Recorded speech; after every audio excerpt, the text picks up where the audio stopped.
नंदुरबारच्या शहादा पालिकेच्या strong room मधील EVM उघडल्याचा Ajit पवारांच्या राष्ट्रवादीचा आरोप। प्रभाग क्रमांक 8च्या उमेदवारांचा स्ट्रॉंग रूम बाहेर राडा। उमेदवारांना सीलबंद असलेले ईव्हीएम दाखवण्यात आल्यानंतर हे वातावरण शांत। जळगावच्या धरणगावात स्ट्रॉंग रूमच्या बाहेर ईव्हीएम सुरक्षेसाठी महाविकास आघाडीच्या कार्यकर्त्यांचा पहारा। धरणगाव तहसील कार्यालयाबाहेर मंडप टाकून महाविकास आघाडीचे कार्यकर्ते हे ठाण मांडून बसलेत। कडाक्याच्या थंडीमध्ये सुद्धा शेकोट्या पेटवून तिथे पहारा। अकलूज नगरपालिकेच्या नगराध्यक्ष पदासाठी दोन मित्रांची बुलेटची पैज। विजयसिंग मोहितेंचे समर्थक मच्छिंद्र कर्णवर आणि भाजप कार्यकर्ता दादा तरंगे यांच्यात पैज। Video viral. नंदुरबार जिल्ह्यामध्ये मतपेट्या ठेवलेल्या स्ट्रॉंग रूमला पोलीस दलाकडून कडक बंदोबस्त। जिल्ह्यामध्ये 4ही नगरपालिकांसाठी 21 डिसेंबरला मतमोजणी होणार। स्ट्रॉंग रूमला अलर्ट छावणीचं स्वरूप। अहिल्यानगर महानगरपालिकेच्या प्रारूप मतदार यादीवर तब्बल 9,607 हरकती प्राप्त। दरम्यान आलेल्या हरकतीमधील 90% हरकती फेटाळण्यासारख्या महापालिकेचे आयुक्त यशवंत डांग यांची माहिती। कोल्हापूर महानगरपालिका निवडणुकीच्या पार्श्वभूमीवर शिंदेंच्या सेनेकडून तयारी सुरू। सेनेच्या वतीनं पदाधिकाऱ्यांचा मेळावा। आमदार राजेश क्षीरसागर यांनी पदाधिकाऱ्यांना केलं मार्गदर्शन। धाराशिवच्या उमरगा तालुक्यातल्या मुंबई हैदराबाद महामार्गावरील कोरेगाव पुलाची दुरावस्था।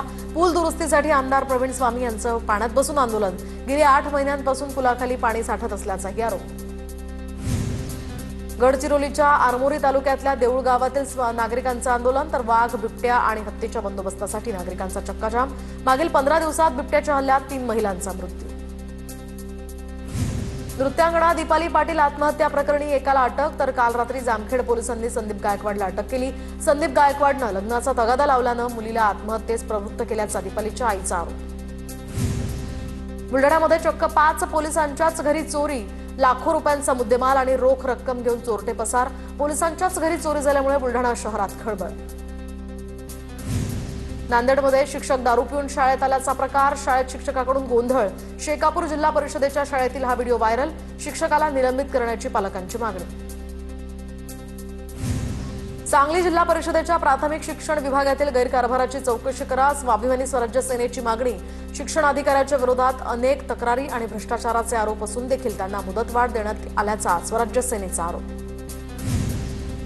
भिगवण मिरज राष्ट्रीय महामार्गाच्या रुंदीकरणाच्या कामाला साताऱ्याच्या मायणीतील ग्रामस्थांचा आक्षेप। चांदणी चौकात बस थांबा, फुटपाथ आणि रस्त्याच्या दोन्ही बाजूंना पथदिवे या संदर्भात ठेकेदार माहिती देत नसल्याचा आरोप। ग्रामस्थांनी काम बंद पाडलं।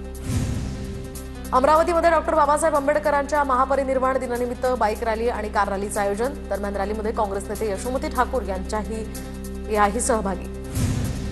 महापरिनिर्वाण दिनानिमित्त साताऱ्यातही शिवेंद्रराजे भोसले यांच्याकडून डॉक्टर बाबासाहेब आंबेडकरांच्या पुतळ्याला पुष्पहार अर्पण करून अभिवादन।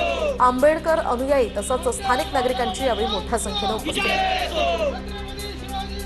नाशिकच्या येवल्यामध्ये मध्यरात्री धाडसी चोरी। दुकानाचं शटर फोडून 16 गिरण्या आणि 9 वॉटर प्युरिफायर्स लंपास।